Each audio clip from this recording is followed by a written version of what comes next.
గత ప్రభుత్వాలు చేయలేని అభివృద్ధి కేవలం 9.5 పాలనలో బీఆర్ఎస్ ప్రభుత్వం చేసి చూపించిందని మంత్రి హరీష్ రావు అన్నారు.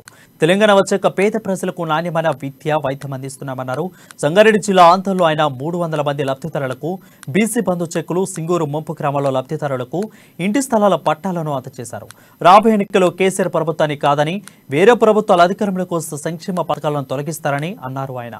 అయితే 24 గంటల కరెంట్ ఇచ్చే బీఆర్ఎస్ కావలో 3 గంటలే చాలంటున్న కాంగ్రెస్ కావలో ప్రజలు నిర్ణయించుకోవాలని సూచించారు.